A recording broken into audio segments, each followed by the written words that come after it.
चल.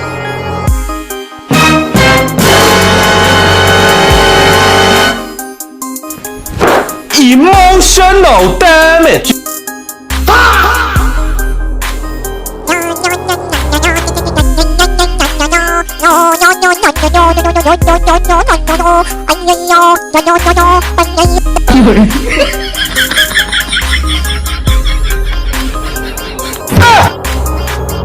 मतलब वो अलग ही लेवल का बंदा था.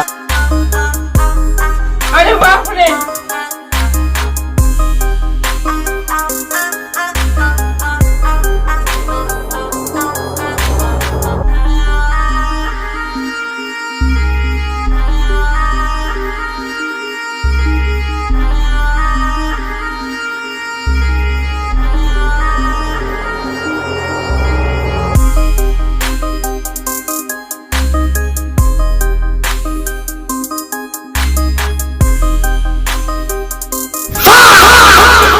Oh, no, no, no, no.